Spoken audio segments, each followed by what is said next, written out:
It's time now for County-Wide, a special presentation of Yavapai Broadcasting News. Join Paul David and Brad Miller as they talk with our community's leaders, newsmakers, and people in the know.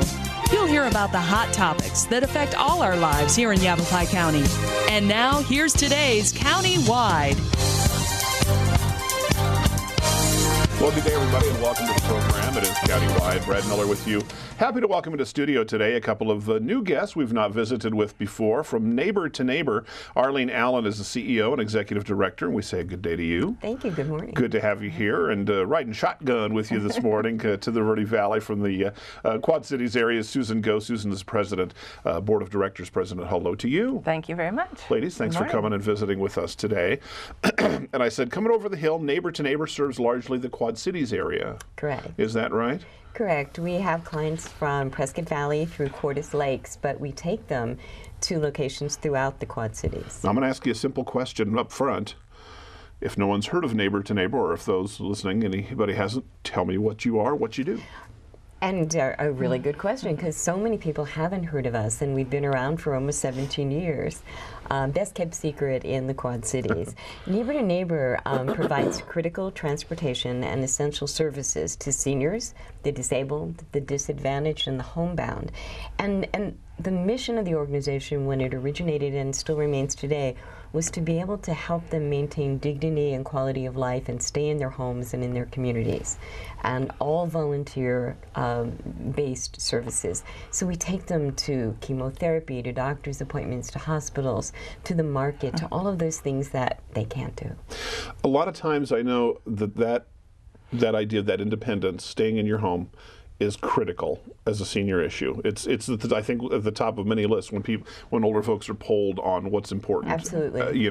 And that kind of thing. But many times too, that's still a possibility, staying in your own home and caring for yourself, but transportation options get taken away sooner. Mm-hmm. Much sooner, and I think with some of our clients, their children want to take their cars away, and could you do that for us? And no, we can't. But we can help once that happens. Yeah. With aging in rural America, isolation is just a fact of aging, but in rural America, it just increases that tremendously. And so where we are, there's no public transportation of any kind, and taxis are cost prohibitive, and our clients for the most part fall below the poverty line, so it's really difficult for them. I think we've talked with any number of folks who kind of deal with retired citizens issues, and one of the things that I get time after time, and you even mentioned it to me when we talked on the phone a week or two ago, that I think there's a perception that especially in our community, Prescott area, that a lot of folks have retired. Most of them have retired comfortably and are set and are very still socially active. And you said, Brad, that's just not the case. It is in many cases. It is in but many it's cases, not typical, maybe not even the norm. It isn't anymore. I think that if you went back 10 years, you would find that was probably your typical retiree. But the economy's changed, and our client base has changed, and our volunteer base has changed because of that. And 25% of the people living in Yavapai County are over 65 years of age. Over 15% in the Quad Cities are living under the poverty line. And that's a huge, huge number.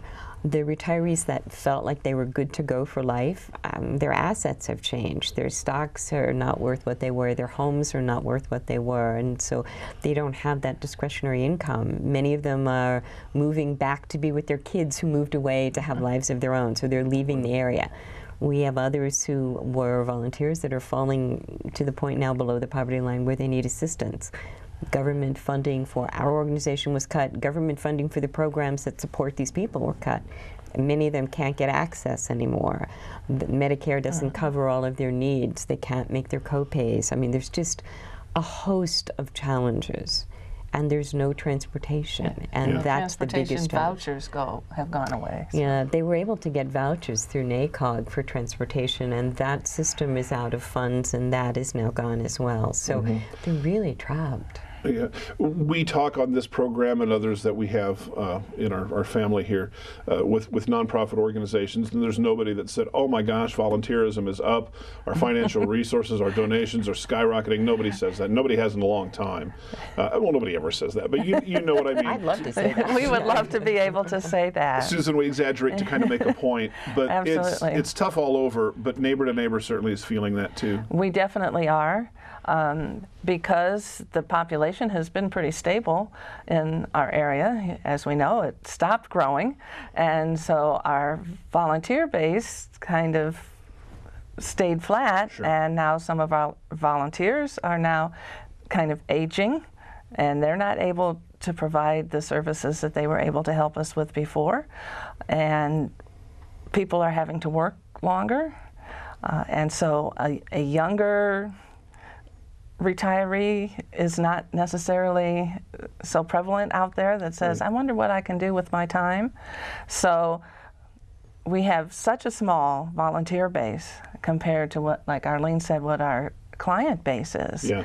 And unfortunately, maybe I shouldn't say this, I mean, some weeks we just have to tell some people, we're sorry, we can't find you a ride. Well, we have gone through every single volunteer that's available, and they travel, and they have lives of their own also. And we can't say, no, you can't travel next week because we need you. So I understand you don't want to say that, but it's the truth. it is the truth, and we it, don't want to have to say that to anyone. But you throw those things in here, and here again, as we talk to nonprofits, this is such a common thread. That all of those factors kind of go into it. It sounds to me like probably a good number of your volunteers are themselves retirement age. Is that what I'm understanding? You know, this organization started in a church, with a church group of people who were seniors helping older seniors. Okay. And it grew over the years. In 17 years, it's long since become non-denominational, but some of those original volunteers are still with us, but now they're becoming our clients. Sure. And they haven't been replaced by a younger demographic. That demographic isn't like nationally volunteering as much. Boomers aren't volunteering as much. Their children are starting to be volunteers. So we're looking at that. And I think the other part of that too is gas is $4 a gallon. And at $3 a gallon, we started noticing people say, well, I won't drive as far. I can volunteer, but I have to volunteer less. Right. And so all of those factors combined are challenging. By the time somebody has to go back to work, gasoline issues, you put all of those together, now you've got a problem that can become kind of tricky. Very tricky. Financial resources, I'm sure, are pressed. And as we go to our break, I'll tell you that coming up on June 16th, the NTNs, they say, the Neighbor to Neighbors, will have their 15th annual pancake breakfast at Prescott Valley Days. We'll talk more about that with our guests, Susan Go, Arlene Alen, with Neighbor to Neighbor. Back after this. Here in northern Arizona and throughout Yavapai County, people count on Orkin Pest Control. With over 100 years of combined experience, nobody knows how to protect your home or your business from harmful or annoying pests like the Orkin Man. To start service, contact your Northern Arizona Orkin Pest Control. In the Verde Valley, call 567-5100 or Orkin Pest Control in the Prescott area at 775-8772. Hi, I'm Steve Scourge with Yavapai Silent Witness. Marcel Gonzalez was murdered on this spot almost 15 years ago, back in March of 1997. We know that there is somebody out there who knows what happened in the alley that night. Yavapai Silent Witness is offering an $11,000 cash reward for information that leads to the arrest of Marcel's killer. For Yavapai Silent Witness, I'm Steve Scourge.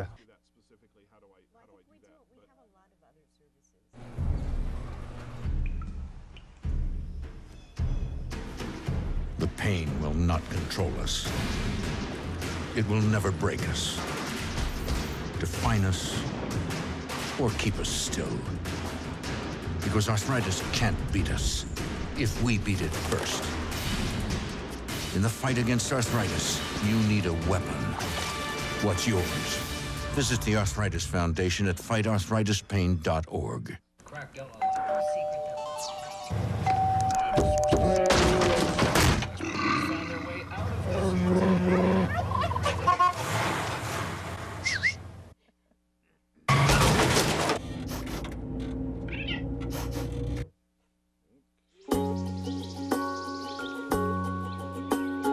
Getting closer to nature can get you closer to your family.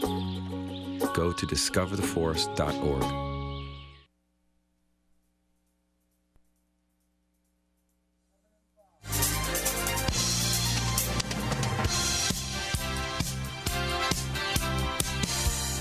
And it's countywide. Our guest today with Neighbor to Neighbor, serving the your service area. Arlene is on the western side of Mingus Mountain, the Prescott Quad Cities. Right. Tell me specifically.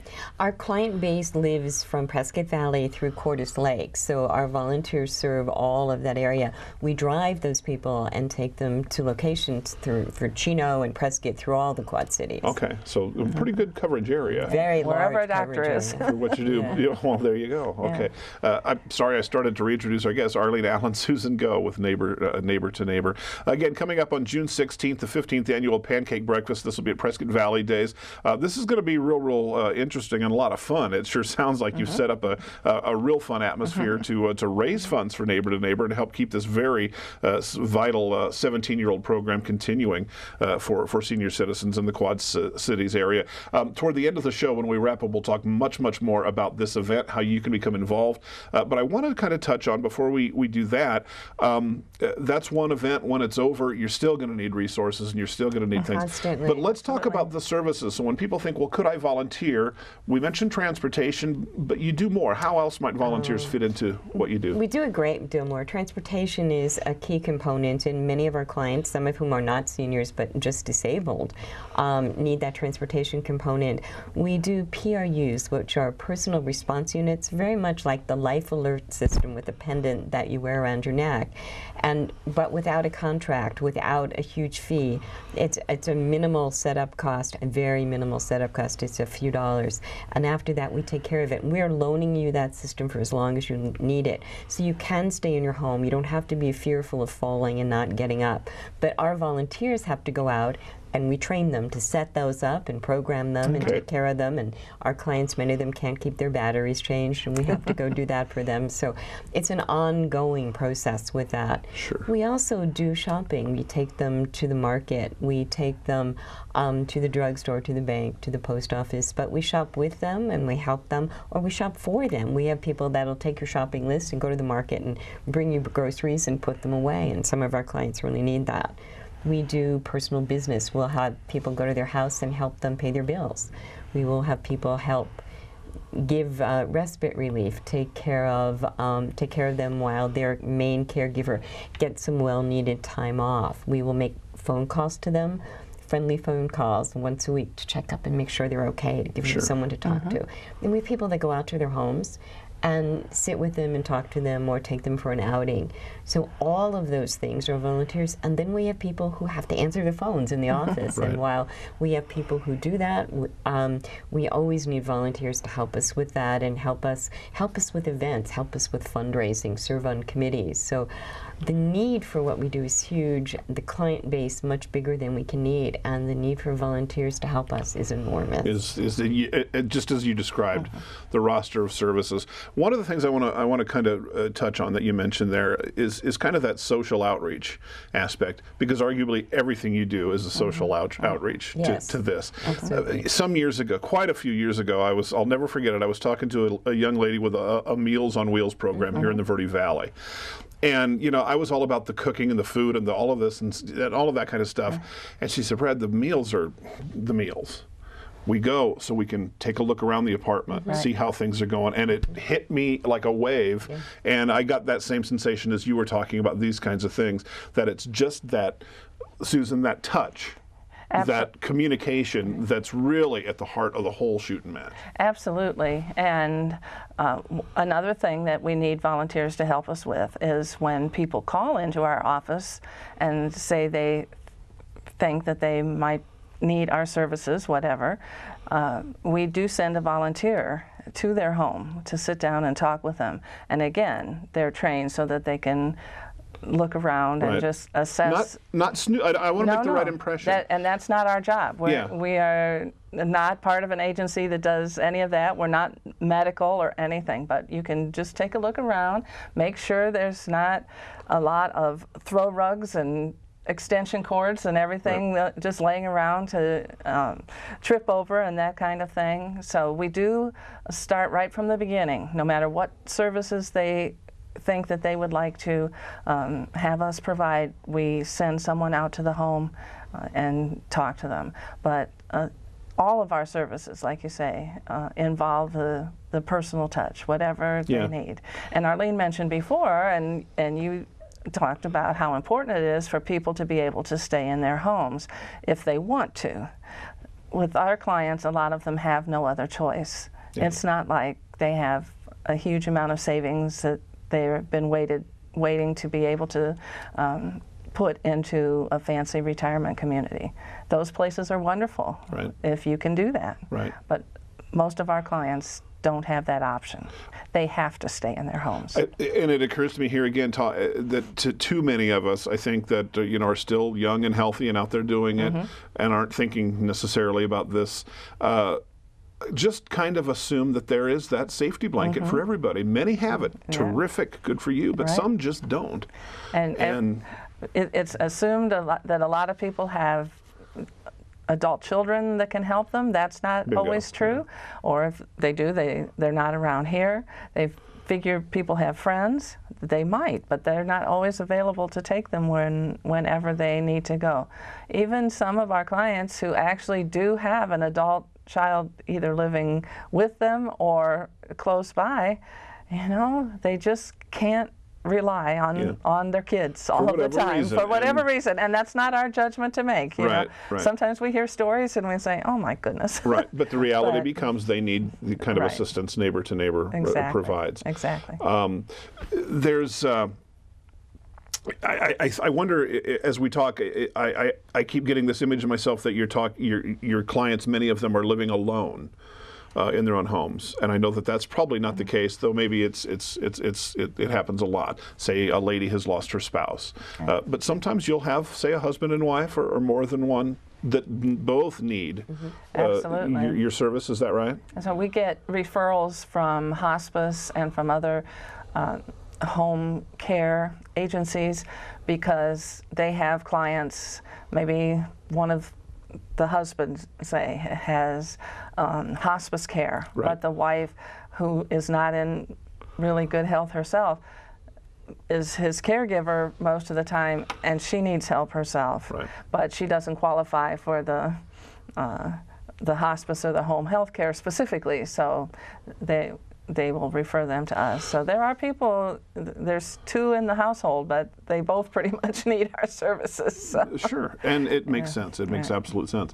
How do you identify people who need help? Somewhere along the way, a phone call has got to be made somehow. You don't just walk down the street and say, somebody there needs help. No, actually, how does it happen? They're attracted to us.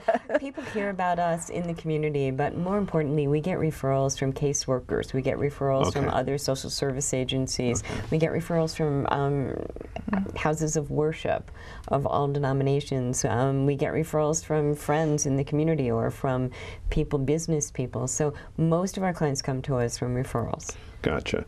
And those referrals have grown. You gave me a number before we started the show I'd like you to share in the 2 years since you've been here. Been on board for 2 years, and when I came on board there were about 560 active clients, and there were more in the database that sometimes needed us and not often, but a little over 560. And unfortunately, the need has grown and is ramping so continuously that we passed the 1,000 mark several months back. So we now have 1,000 active clients, and unfortunately we're getting about 4 calls a day with people who want our services, who want to go through our intake process, which is a 2-step process where we do it on the phone. We run through about a 4-page form with you, and then we do that in-home intake that Susan mentioned in our home safety check program. But from 560 to more than almost double. It's a little more than double, at this point. An organization that's 17 years old has doubled its demand in 2 years' time. Now more than ever, those resources are needed. And we'll take a short break. When we come back, we'll talk specifically about something coming up on the 16th of this month where you can help out. We'll tell you more about Neighbor to Neighbor when we come back to Countywide after this.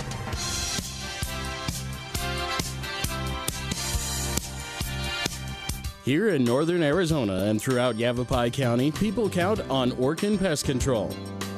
With over 100 years of combined experience, nobody knows how to protect your home or your business from harmful or annoying pests like the Orkin Man. To start service, contact your Northern Arizona Orkin Pest Control. In the Verde Valley, call 567-5100 or Orkin Pest Control in the Prescott area at 775-8772.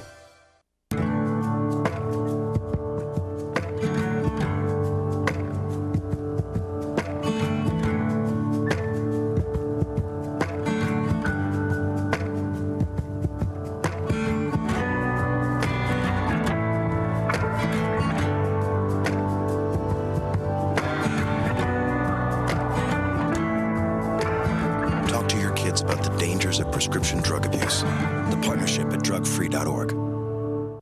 Hi, I'm Steve Scourge with Yavapai Silent Witness. Maricel Gonzalez was murdered on this spot almost 15 years ago, back in March of 1997. We know that there is somebody out there who knows what happened in the alley that night.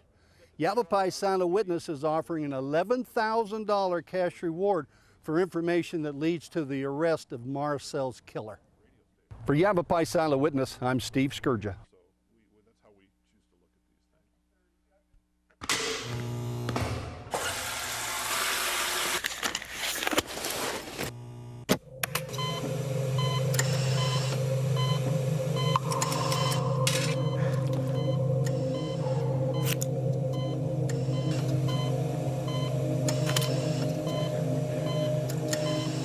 Every year, 2 million kids play doctor by taking pills not prescribed to them. Talk to your kids about the dangers of prescription drug abuse. The partnership at drugfree.org.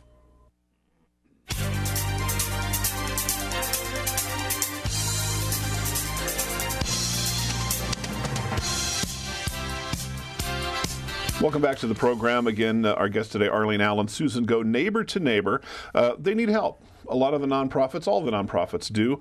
And this one, obviously, as you've heard in the last 20 minutes or so, provides a lot of critical services, and they are stretched to the limit. There's a good way to help out coming up very soon on June 16th, the 15th annual Pancake Breakfast. Who wants to tell me about this? This sounds like not only fun, but a great way to help out. It is. It is a lot of fun, and it's a great way to help out. It starts very early in the morning. Beginning last year, Prescott Valley Days, I guess I didn't live here then, but I guess many years ago they had this big balloon launch of hot air balloons for Prescott Valley Days, and last year they reintroduced that. Okay. And so we start our pancake breakfast at 6:30 in the morning.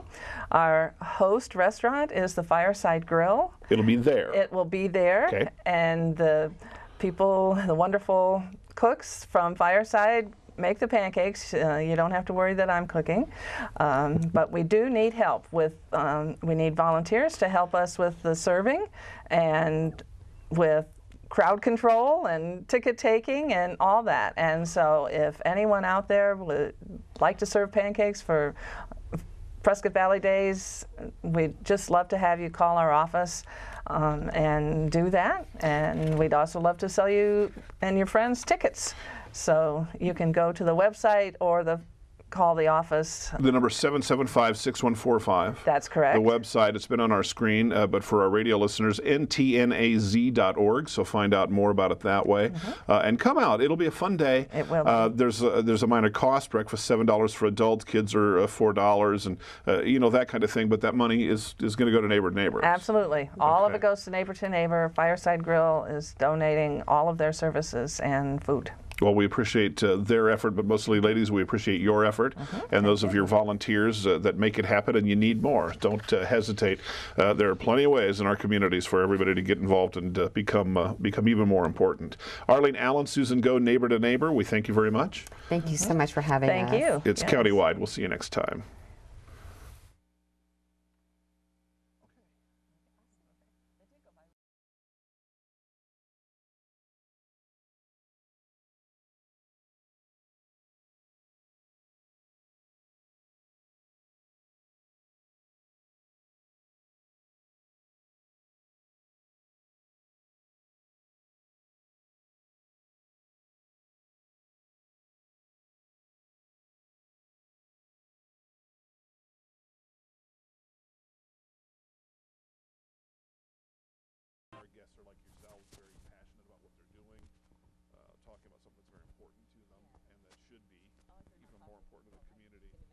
Yeah, so we have to slow people down. We never really have to speed too many people up in here.